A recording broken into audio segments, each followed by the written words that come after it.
Welcome to the next session of Comms Club 2023. And for the next session, you'll be hearing every founder tells a story. Now with us today is Dino Myers-Lamptey from TBS. Dino's an on-off client of Propeller Group and is a very well-regarded figure within the industry. Now, Dino, over the years, we've worked through the industry and we've kind of come up together, so it gives me enormous pleasure to spend time with you today. Thank you for having me today. Awesome. Now, you're the founder of TBS. You've also carved a really distinct kind of position for yourself in the industry. And I'd say you've also been able to champion causes that are really close to your heart. So I just want to really take a deep dive into how you've done that today. But before we go any further, fun question from the Propeller team. What was the first time you ever appeared in media? I have to rack my brains a little bit and probably sidestep the question a little bit, because the most memorable occasion was actually an occasion that I can only describe as being a shadow in a very popular media series, which was The Bill. So funnily enough, I managed to find myself as an extra in The Bill. After the story about how it came about was quite interesting. We used to play football just outside school in lunch breaks against this acting school. And we used to use the wall as our goal. And at one point, the lady that ran the acting school came out and was quite a little bit annoyed, but quite nice in her annoyance of like asking us not to play football against the wall because they were doing something, probably recording something or whatever it was, and it was distracting. Anyway, in my youth and my haste, I was, just play acting a little bit, kind of imitating in some way. And so she went inside and she came back outside and went, "Have you ever considered being an actor?" And I was like, "No." Anyway, next thing you know, I had to get my parents around my mum and to sign off a paper to allow me to go and be an extra in The Bill.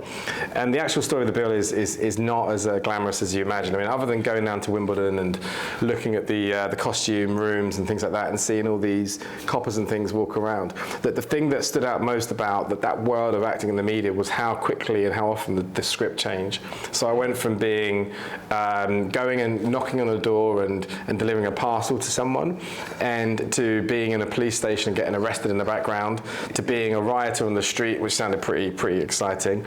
But and the thing is, when you're an extra, you really want to get the speaking parts as well, because you get the speaking parts, you get more money, and you never really know how much money you're going to get. And what happened was I spent all day waiting around in various waiting rooms, and then got pushed onto a bus when it was raining and it was dark. And a bit like a scene out of Extras, I got to know the other extras pretty well. We sat there, we talked about it. I looked into their lives. They were much older than me, a lot of them had been doing it for a lot more years with varying degrees of success. And then I get called off the bus and it's like, right, okay, come on, we've got the scene for you. And at this point, I know nothing about what I'm going to do. And there was a scene that was shooting where two policemen were talking in a car. And I stood there under an umbrella and he said, "When I tap you on the shoulder, I want you to walk from here to there." And I was like, and do it, like, do you want me to slam on the car window, just like smash something or whatever? What am I going to do? Like, it's got to be more exciting than that. And I'm like, no, just walk. How do you want me to walk? Do you want me to give it a little bowl, a little sidestep? No, just walk. So I did it about 50 times, as you imagine, that what happens in these scenes, cut, do it again. And it wasn't, I don't think there was any problem with my walk. I think, inside, what was going on inside of the car was much more important. But what I realized is, I didn't even watch the episode, because I realized that all you'd have seen is a shadow of me in the background. And that was my first media experience. Well, that's enormously good fun, and I was a fanatical fan of The Bill, so I can just picture it. The Jasmine Allen estate. For what it's worth, I would have been probably shoplifter number 4, and I would have been on the editing floor as well. But I suppose taking it back a little bit from there, what first attracted you to this world of media land? What was sort of the seed of it? Yeah, I think if you go back and think about it, at school, when it was time to do work experience, I actually asked to be in an advertising agency. And I think that, I must have been about 14 years old or so. And certainly at that age, my favorite subject was art. And that's the subject that I stood out the most in. And then I went and did some work experience at a place in London near the Barbican. and it was boring and it was seriously dull. It wasn't doing the creative that I expected. It was more on the media side actually, but in the old school days of lining up, screen prints for newspapers and advertising in newspapers. Okay. So you were lining up the CMYK and things like that, and they had different people in different departments, but I was doing the boring bit, and I wanted to go on the computers and start designing, and I think one day out of like how many days I did it for, they let me loose on the computer, but the whole experience was thoroughly boring, which almost put me off completely from doing advertising, and actually probably did set me on a path of choosing more subjects like maths and economics, which I was also kind of interested in and good at to some degree, but I did that at A level. And then when it came to university, I thought, what am I going to do? I didn't want to be an artist, but I was interested in the maths and economics side, but I did economics and philosophy. So doing economics and philosophy is the subject and the study of things, right? So it was the one that allowed me to step into, why things exist, the psychological side of things, right? So why people did things and why the world was the way the world was, or different theories and challenges to it. And that kind of exercise of thinking was probably the closest link to what I ended up doing. Although economics, obviously, is quite a media subject in itself. The finances, how things are allocated, opportunity cost and allocation of resources and things like that. These are all natural things. However, most people that do those combination of subjects end up in either consulting or finance or politics or academia, exactly that. So it was really some of the experiences I had outside of that as well that really shaped me. So I did a lot of things at university. Even before university, we organised basketball tournaments, and then when we got to university, we organised a big club night in what was Gatecrasher, like the student club night, Tuesday night jigsaw, which was Sheffield, that's right. Yeah. Don't get me started on Gatecrasher, but that's kind of, we could talk about it for a while. Yeah. We'll maybe talk off camera about that. We could talk off camera about that, yeah. But the whole act of doing that involved a lot of promotion, a lot of designing fliers, distributing, communicating, getting people out there, selling something, right? And in the act of that as well, we did things like create a student magazine, just to promote the club night. We had various different entrepreneurial things we did with other friends who launched, computer companies and things like that as well. So university for me was the opportunity just to try lots of things and experiment with, ideas and get stuck into things. And that's what we did. And really, the thing that you take out of that is the marketing's the exciting part. Is the really exciting part, the bit of ideas, the creativity. So I knew that I wanted to get into something related at that point. I applied to a few graduate recruitment schemes, got pretty far, but they were exhausting. I nearly became a worker in the Charlie in the chocolate factory at Mars, but the chocolate factory definitely put me off becoming a Mars employee. Went down other paths and then tried to get into a load of creative agencies because I thought, okay, great, I could be in some kind of creative, and realised that door was closed without even being able to knock on it, really. And why was that door closed? That this would have been 2002. Yeah, around then. Yeah, I mean, sadly, okay. So even now to this day, probably getting into a creative agency as a creative has a certain path, which tends to involve art school and portfolios and things like that. I didn't know that at the time, but the jobs that were probably open were the account management jobs and things like that.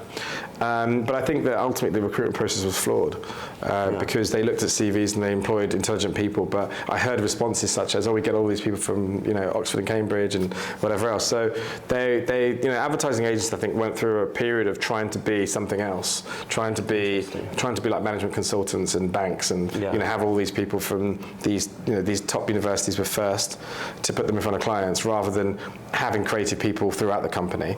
They wanted the creative people from the art schools designing the ads, but then everyone else was just a certain stereotype, and I definitely wasn't a stereotype. I had about a CV which was about 6 pages long, and I couldn't even get through to get an interview, which was odd to me because I had a lot to talk about. And then what happened was, and the counter to that was, I looked at the IPA website and saw some adverts for jobs advertised which sounded creative, but they sounded more like I was going to be working for a pharmaceutical company than a media company.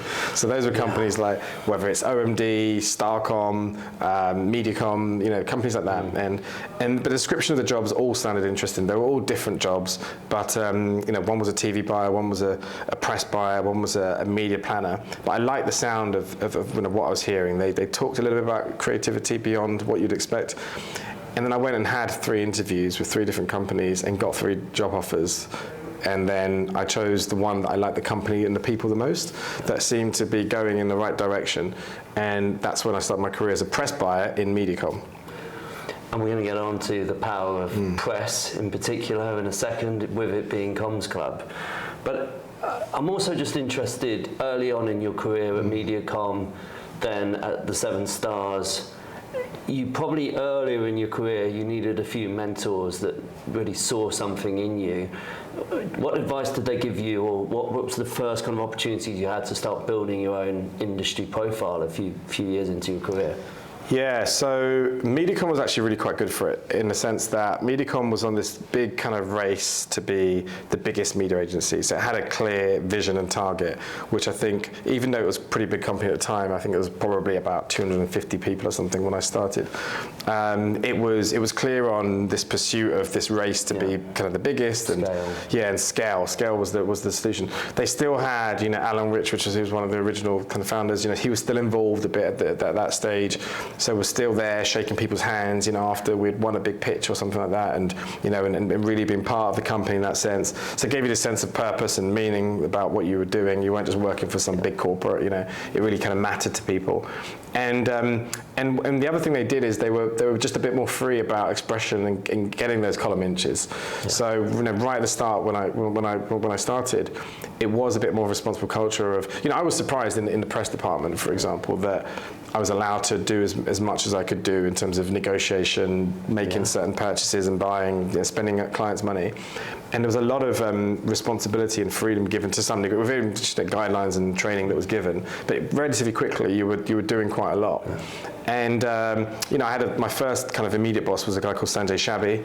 I remember he came up with some good advice in many ways, which was about, he talked about, he tried to write down 10 things that you must do after 3 months, and he could only get to a list of 7, and I think there was a couple of things that were repeated on that list as well, including like never assume. But in that was things like... And you say never assume, but why is it never assume? Well, I think because you'll make an ass of you and me. Yeah, exactly. Of course, that's it. And there's, you're in charge of quite a lot. You can easily just get a little bit too comfortable, and then you don't dot your I's and T's and whatever else, and then mistakes are made. But he said about.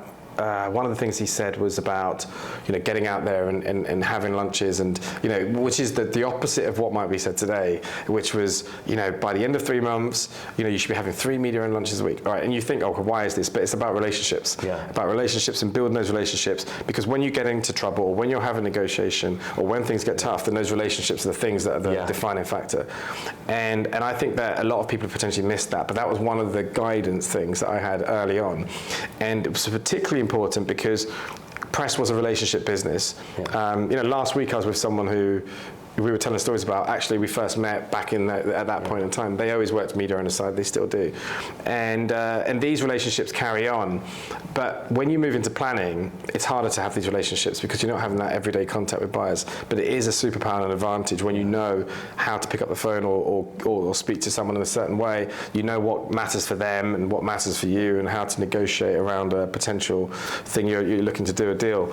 So Sanjay was a good example of that. But MediaCom generally always encouraged positive PR, so there were things like they had internal things that you could write for, and then they would allow you to write articles that would appear in the campaigns of this world and in the media weeks, and there was a PR points table, so you would get X amount of points. I think it was I remember when I started, Jo Daly, she was always the one that was nailing it, winning it. I know, that's good fun. You're quite competitive, so you saw this. I saw it as a way to progress in some way or form, but also I think there were prizes. If you got to the top, you got quite a decent prize. I don't know, like an I don't know what was around at that point. iPod. Yeah, an iPod probably, or probably not even around then anyway. But something like that. So it was a good incentive to go for it. And there were different points for different types of PR. If you got your name in it, if you got the company's name in it, if you got a client's name in it, all this kind of sophistication. That differs from maybe the mindset of other companies. One of the things I also was wondering about your time in the press department Was there anything about being involved in press that just maybe immersed you more in text-based journalism at an earlier stage? Because you're brilliant, and I've seen this firsthand, at seeing a breaking story and then shining your own experience in your own perspective and to agree your own messaging through the prism of that story. Yeah. And then you get your name in the media, and people think, well, that's a really smart insight. But was there almost an early schooling in that? Yeah, so when I joined, I joined press in its heyday. You know, it was the point at which newspapers had their biggest circulations. Yeah. The likes of FHM were the biggest, selling magazines in the world. There were things launching every week, like the London Paper, the London Light, Zoo, Nuts. All these things were just exploding and launching. It was a really incredibly exciting period where it seemed like. What year was this? So it's like 2002 through to like 2005. I saved up, did a journalism course. I can tell you the graph was going down by 2005, 6, unfortunately. Well, that's it. Unfortunately, it didn't last as long as we would probably expect. No way as we expect, as long as we expected. But the thing about it is that there's still significant papers going strong like Metro and even Standard. But the thing was, you realise the influence and the power of the medium. There was. We would, working on the likes of RBS and Lloyd's and things like that, they would ask for, interest rates going up, ask for the ad to go out every month. They had to publicise it because that was the way of communicating to the people that something had happened and doing their bit, as the government would regulate. The context of the news agenda makes it more significant when you receive information in that environment. And also when it comes to things like magazines, people are buying and making a purchase. They're choosing to consume something. So therefore their mind is in a better place to absorb the messages around. Yeah. And there's a certain element of stature about an advertiser being in those environments as well. Yeah. Not everyone can do it. It doesn't cost just 50 quid just to get yourself in these places. It means you're a brand that's there to stay. That's that's thought long and hard about what you're communicating and how you're doing it. So I think there's an appreciation of the overly amplified influence of the paper. The numbers don't necessarily reflect the influence. Yeah. And actually, quite recently, I was at Off-Grid conference last week, and Alistair Campbell. I know you were, because I was trying to send you over the questions, and you said, Ben, I can't look at my phone. Yeah, that's it. I was off-grid. That's it. Exactly. The clue was in the name. In the spirit of it. Yeah, that's it. So I've only just got back to you yesterday. Alistair Campbell spoke, and comms person. Comms person, exactly. One of the first people I would ever have heard about a job in PR. Yeah, that's it. Yeah. And he I asked him a question which was about, he talked a lot about, his whole thing's about getting more people involved in politics to help to shape it. But I asked him a question about the news media, because he said about just the influence that the news media has is huge, and he talked about his relationship with them and things like that. And I asked him the question about him talking quite a lot about the traditional news media, but yet we know the likes of the digital, influence that can be had by, influencing elections now. It's becoming more and more important. And he tended to agree that, the control, there's some other kind of powerful factors now in play, but he still didn't drop the whole how influential the news media still is, right? Despite the fall in circulations, the communication message, once it's said in headlines, in papers, it gets broadcast, it goes out there, it sets the agenda. The simple way I try and explain it to people is anybody can say they're great, but to read someone else saying that they're great carries infinite, many X more impact. So I feel like you bought into the idea of kind of public relations. I've often thought actually that you'd have been a brilliant PR guy yourself.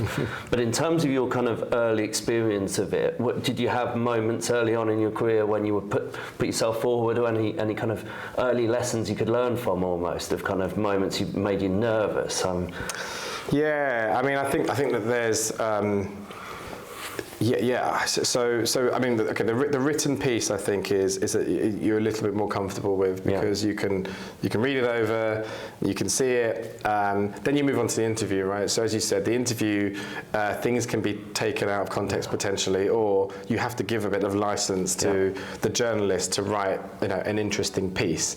I found that with with being early on in a career, you're less confident about what you're saying. You're less confident about whether it's right or wrong, or you've got less experience to draw upon to say, yeah, I know this and whatever else. Fortunately, the media world has changed so quickly that there's so many new things that you can become an expert on that people really aren't. You know they aren't, because the things only existed for 6 months or whatever, right? Like the world of AI, for example, now. Threads. Yeah, exactly. Threads, exactly. So if you throw yourself in it enough, then actually you know that you're probably going to know more than most people out there. So you can talk quite confidently about it. There is a thing that you've got to be humble enough to know that that there are things that you will never know until you've been through the round of experience with it. So for example, if it's Clubhouse or whatever, Clubhouse comes out, and before you rush to say that it's the next big thing and it's going to solve all the problems in the world, you got to live with it for a bit, and you got to you got to see how it really comes up and down, and what people do, what effect and impact it has. One of the things I actually noticed preparing for this interview was that when I looked at a lot of interviews you give, you're very measured, but you never deal in any 100%.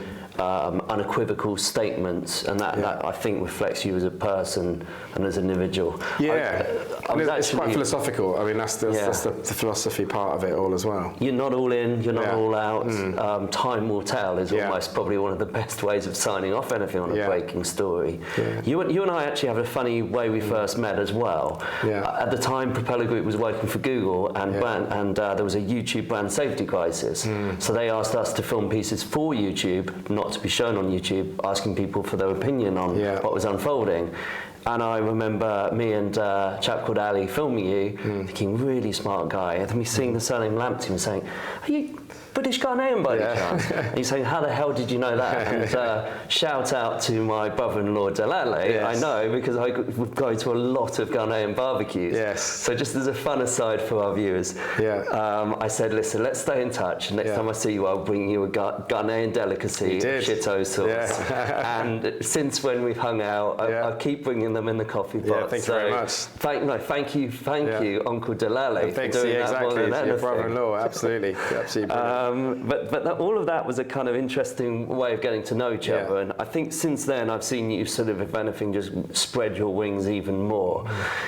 You've actually managed to almost champion some causes that are close to your heart as part of Profile. Like, anybody can acknowledge that having a good profile leads to the phone ringing, or it leads to you being front of mind of people on the market. But you do a lot of work with Brixton Finishing School. We do pro bono work with them as well, and also the Conscious Ad Network. So I'm just interested in why those are passion projects for you as well. I think so. I mean, I think that it's all too easy to start your career and to be naturally really concerned and worried about your own progression, which you should be. You should be focused on your career, what you're doing, and trying to make the best work you can and progress and make a reputation that way. But then it gets to a point where you think, and you're looking for help, advice, you're looking for people to open doors for you, and you realise in our industry, as you do, that there's not enough older people out there that have got solid, stays in the industry. And then you look around and you see a lot of younger people that are going the same path or trying to go the same path that you have, and they're struggling in some way or form. So the stories I've told, the difficulty of getting even an interview for any job in a creative agency. I mean, I'm sure there was something they could have said, actually, we could do with someone with your skills in this department. I'd love to know what happened to that creative agency, by the way. Oh, no, it wasn't just one. It was all of them. I mean, all of them. I'm hoping that some are now defunct after missing out on the great ECD of his generation. Some are definitely defunct. I mean, they just don't know that. I mean, imagine how much they've missed out on. But imagine how many. And how many. How many. And it's how great these organisations could have been. But so you just realise that, hang on, people are going through the same things that you went through. You managed to navigate yourself through it, through luck and determination and all the rest of it. But some people might not have the same fortune, or might not have had the same person to help them out at a certain point to then make it that much more possible.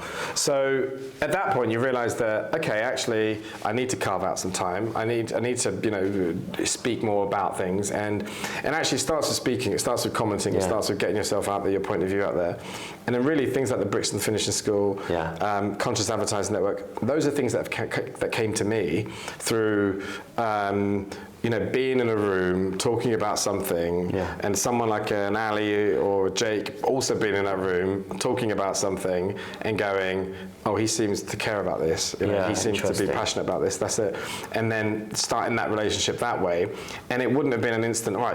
Definitely. It would have been X amount of months down the line, then probably seeing you comment more about certain things, and they're looking for genuine people, and then they ask the question, right?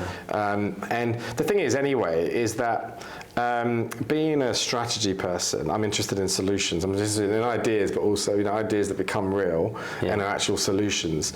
Strategy is the art of making choices from complex options, and so things that get to the answer are exciting. So when someone puts this big problem of creative, like lack of diversity or opportunity in our industry, you go, that's a clear problem. Everyone's talking about it. Who's doing something about it? Oh, Bristol Finishing School are doing something about it. Okay, look, what they're doing seems to be working and making inroads. Great, I'd love to be part of that. And they're palpably doing something, and we've been very proud to have helped them on a pro bono basis. I also love the fact that you fundamentally believe the world can be changed. Often when we've travelled together, I've just gone, oh, well, the train's cancelled, and you've said, surely there's got to be a better system, and we feel like we just we differ on that.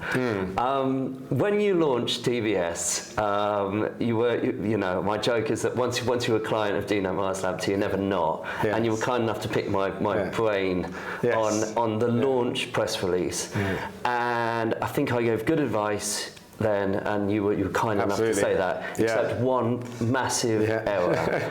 I said that I love it, I love the positioning. My only thought is that if you talk about this remote working, people are going to say that you're not a big, serious media kind of consultancy. They're going to expect the London office.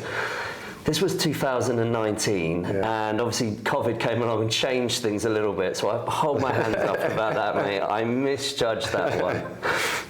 You weren't to know. I wasn't to know that somewhere in Wuhan something was happening that may change my view on that one. And also the technology was ready just to adapt to a world of work from anywhere, and I mean, I think that it's interesting. Whenever there's a crisis, everyone always says that companies are born in a crisis, and the most interesting companies are. And they always quote back to these different points. 2008 was it? Airbnb, all these different companies that came about at these times. In my mind, these companies, these innovations always exist. All right, there are always these things that are out there. They just haven't got the attention because the world isn't in an urgent enough place to need them. They don't need them that desperately. The world and the way we were working before was perfectly fine for every business that wanted to grow by 10% a year. It wasn't fine for the people like myself and other smart people, potentially, that were doing what they were doing, crafting and grafting away, but had little kids they wanted to see a little bit more often of, or they wanted to drop off to school, or and knew that they didn't necessarily need to be surrounded by a team to do their best work all the time. Sometimes great, but not all the time. And also the world where you knew that I can't possibly be accessing all the best talent in London alone, or in this part of London alone. Actually, I've just seen some really good work presented at the FEs by some Brazilian creative director or something, and that would be a great person to work with on this thing, solving some AIDS campaign or whatever it might be, and that is solved with technology, but also mainly a human acceptance of that work can be done that way. You called it, and I was a general fighting the last war, but the story landed well. Also, we've called this session today, Every Founder Tells a Story. It's a kind of riff on Every Picture Sells a Story. I came up with that for this session because I thought that the picture you used for TVS was really cool. So do you want to just tell people what you arrived at? Yeah, well, this is bringing back to your good advice. My good advice was make sure you do a mint photo, mate. Yes, exactly that. And I'm glad that you haven't, because actually, quite a lot of in press right now, I often every time you do a press thing, quite often they'll say, oh, send us a photo or whatever else it might be. They always draw back and use some old photo of you, and you're like, hang on a minute. And you always also there's people going, that person's not that young, they don't look like that or whatever else. You get a few kind of power suits, don't you? Yeah, you do. Or A few power suits, exactly. A few things that are just out of the time. And in defence of these people, they probably haven't asked for that photo at all. But some journalist has just got that photo, hasn't deleted that old photo. And you said brilliantly, which was the case that the photo really matters because that'll be used and that'll be reused and that'll be the thing, right? And so I spent time thinking about it. Hired a great professional photographer. Found a great barbershop in East London, and who were very generous of allowing me to go there and take a load of photos and everything. But it was the need is to bring to life the idea of the barbershop, because really it was inspired by what barbershops are, why they were the fastest growing business in 2018, why people feel so comfortable going there and have this relationship with their clients and their barbers, and why barbers with the same tools are so uniquely creative. They can do all different things, and each barber can do their different thing. And this conversation, this kind of melting pot hub that happens at the barbershop where no feelings are hurt, it's all kind of good vibe. And these are all the reasons why. It's a safe space, actually. Yeah, it's a safe space. Thought about it's an absolute, exactly. It's a safe space, and it's a great safe space. And it's all these reasons why the photo in that place just sums up so much about what we're trying to be as an agency, as a consultancy. And I'm glad you said that, because otherwise I would have been standing outside, whatever, on a colourful sofa. Martin once did a picture where the client had Camden Lock behind them, but their head blocked out certain letters. I'll let you guess what that is, but it's gone down in Propeller folklore before my time. And I love the barbershop. It's about community. It's rooted in the black experience. And it was also one of the first businesses you and your brother ever ran out of. Absolutely. Family house, right? Yeah, that's it. And you're a proud Essex boy as well, proud British Ghanaian and Essex boy. I always feel there's something narrative based on so many people that wanted to work in London, in Media Land. They were normally about an hour from London, me and you. And they all just bright like big city type kids. That's it. I mean, there's a certain element of probably resilience and reality that you get from living on the just on the outskirts somehow, because you see this bright lights and all the rest of it. It's also a place that's met with this sense of danger, mystery, interest, all sorts, but access to everything as well. It's like Frank Sinatra being born in Hoboken and being able to see New York. That's it. There's some sort of draw there. So other things we just wanted to talk about is speaking on stages. Now, a lot of people have more fear about public speaking than even doing an engagement like this or doing an interview. I've always just think you have a stillness in a way you can comport yourself. But what advice have you received, or what advice would you give others? Yeah, I think that there's a lot of good advice that's out there, in terms of, prepare, really, write your own slides, that kind of stuff. Really check your own slides. Check your own slides. Then check them again. Yeah, check them again. Then check them on the day. That's it, check them again on the day. Be really comfortable with it. But there's also the advice that you don't hear, which I think is sometimes the most powerful stuff, which is little things like, knowing your story without your slides.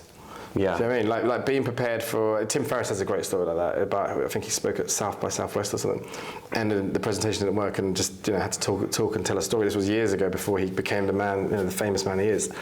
But knowing that it isn't just about what's on the slides and what's on the deck. It's you got to get your story right, so you just know you can talk and engage, and I think that relates to being yourself when you present, which I think is one of the hardest things to master, in a sense. And that's one of the critiques I'd have behind all the great things that people like TED do as a platform for speakers. It brilliantly has every presenter presenting in a brilliant way for a certain amount of time, but they're all the same, and they train them and teach them to be the same. And everything that people tell you about, a great presentation, like a great story, should start like this and then go like this and then go like that, resolve and all the rest of it. That's great. That's great for a great average presentation. The ones that really blow your mind are the ones that actually sometimes don't follow that path, or are said by someone who they might stumble a bit, they might do this, but you're gripped because you really feel that they really care and know their subject really well. They'd stepped off the stage and took a piece of your heart, as the Roots once put it. Yes, but I've always admired how you do it, because my theory is that introverts and extroverts, you'd assume an extrovert would be better on stage. Yes. In my experience, they almost never are. Yeah. People with an internal strength to them have a better way of doing it. Yeah, they do, and I think that it comes across as more genuine a lot of times to the audience, and it just kind of resonates. Yeah. So it really is know your stuff, and it really is the case of don't get hung up by other people's styles, right? Sometimes presentation advice can be too much about, do this and do that. Find what you're comfortable with and make a virtue of that thing, but really do know your stuff and then practice it. That's the key thing. And once you know your stuff and you practice it, you should have this internal confidence. Because I think that most of the time, people have the fear of something not working, some video not working, or some slide not clicking along, or someone asks them a question that throws them off and it's difficult for them to answer. And there are techniques of dealing with things like that. Yeah. Absolutely there are. You don't have to answer every question, bang on there. You can say, that's a good point, The searing honesty of saying, I want to reflect on that and come back. Yeah. My God, do I want to talk to that person afterwards? Yeah. There's a million and one bits of advice you could give, but I feel like if people are anxious about the presentation, it's psychological transference. Yeah. They're anxious about something else, but the advice we give at Propeller is, you're the world expert on what's going to come out of your mouth at that precise second. Yeah. So own it, be in the room, be in the moment. Yeah, absolutely. And speaking of people that we both admire, we'll round off with this, Dino, and I'll just say as an aside, I'm always welcome to last-minute Liverpool Anfield tickets, so I will do that trip again. Yes. But when we went to see the Merseyside derby last season, we spent a lot of time talking about Jurgen Klopp. So without wanting to make this into a massive Liverpool love-in, that will mean that every Manchester United supporter now reaches for the stop button. Yeah. What is it about Liverpool's manager Jurgen Klopp that actually, I think, lessons you can learn in leadership and presentational skills, and I suppose really inspiring people? Yeah. So, a lot has been said about Jurgen Klopp, and I think even like Bruce Stacey did a podcast where he talks about Jurgen Klopp and talks about his management style, which I think is great. Everyone should go and listen to that. The thing about Jurgen Klopp is he has really high standards, right? Like almost like impossibly high standards, but he makes it. He really takes away the stress from the players, and that kind of outer perception of calmness, and we've got a plan, and resilience in that sense. He's a leader that you feel comfortable leading in, because that he thinks and cares a lot about what he does, but also he's not going to quit the team, right? He's not going to suddenly call out the team for being useless and blame them, which I think you could call to other managers in similar positions. Taking over from Brendan Rodgers, it would have been very easy to call out the team as well, wouldn't it? Yeah, that's it, exactly. And he works with the team that he's got and brings out the best of the individuals and finds a system for them to play that gets the most out of them. I think also the thing that I would say that I think is not necessarily said that much, but and I presented about this recently.